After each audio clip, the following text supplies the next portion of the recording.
Esma uhvati Hančer za ruku i izgovara joj ime, govoreći da ne ide. Hančer se zapita kako ova žena zna njeno ime kada joj nije rekla. Međutim, Esma ipak odlučuje da kaže gdje živi trenutno, kako bi Hančer mogla doći do nje. Hančer izlazi iz autobusa i vidi Džihana koji je čeka pored automobila. Ona začuđeno ulazi unutra i govori Džihanu da ju je zbunila žena koja je sedela pored nje u autobusu. Ona je platila kartu Hančer kako ne bi morala izaći na stanici ispred, a pored toga je znala njeno ime i ponašala se prema njoj kao da se znaju čitav život. Džihan se nasmeje, govoreći Hančer da ona ima anđelsko srce i da ne treba da se čudi tome. Mukader sanja kako pokušava da spasi Mine, ali ne uspeva. Ona se budi u znoju i odmah zove Džihana kako bi mu prenijela šta se desilo. Mukader govori da se desilo nešto strašno, a to je da je Mine pobegla i nema je nekoliko sati, dok je Metin traži. U međuvremenu, Mine je potrčala prema jednoj ženi koja liči na Sinem, ali srećom čovjek koji vozi automobil ugleda Mine i koči na vreme. On je uzme za ruku i odvede do jednog mesta gdje se prodaju sladoledi, govoreći prodavcu da je našao ovo dete na putu i da ne zna šta da uradi. Nakon nekog vremena, prodavac zove policiju kako bi prijavio nestanak devojčice po imenu Mine. U tom trenutku se u policijskoj stanici nalazi Metin, koji počne da viče na policiju nakon što oni pitaju gdje je detetova majka. Srećom, Džihan i Hančer dolaze na lice mesta i Džihan smiruje Metina.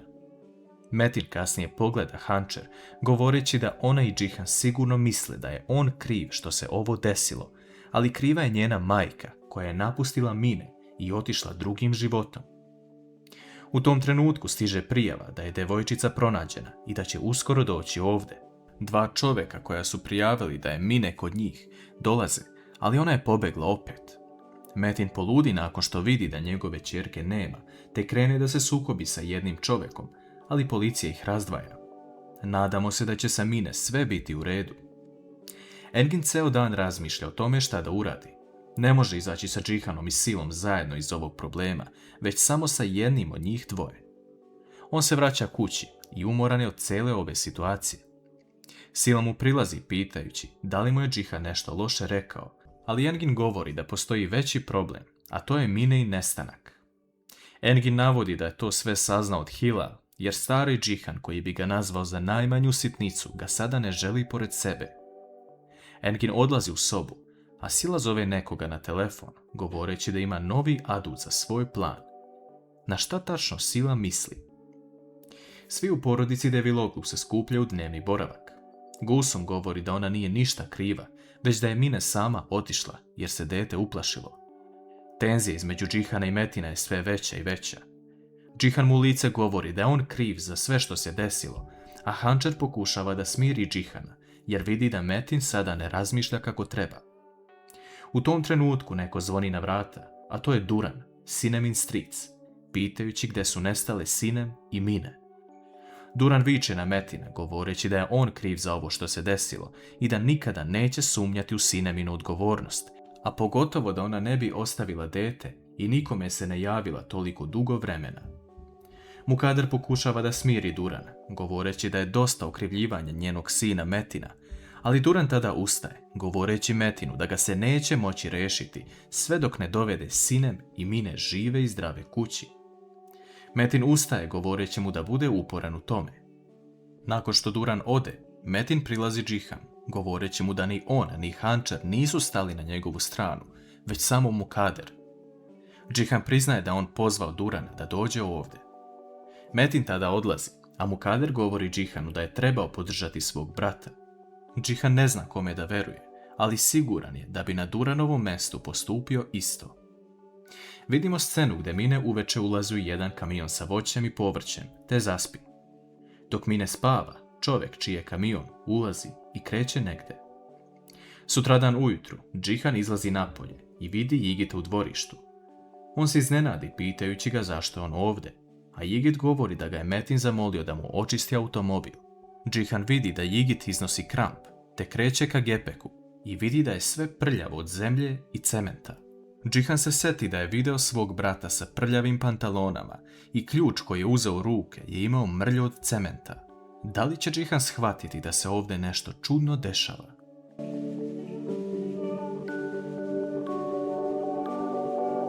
U vili je velika tenzija. Hančer se brine šta se desilo sa Mine, pa čak krene i da plače. Mukader joj govori da se smiri i da misli na svoje dete u stomaku, te da će sve biti u redu. Međutim, u tom trenutku Džihan ulazi u dnevni boravak sa krampom i lopatom. Svi se zapitaju šta se dešava i zašto je Džihan doneo alat.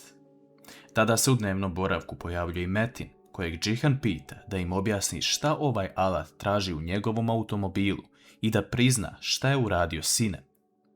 Metin prilazi Džihanu i govori mu da je sahranio sinem, digao je zidove bez prozora i sahranio je u svom srcu. Svi su u šoku što ovo čuju, a Gulsum čak padne u nesvijest.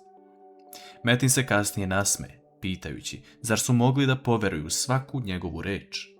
Svi sedaju, a Metin govori mirnim tonom da je to alat za kućicu za zečeve koje je Mine tražila.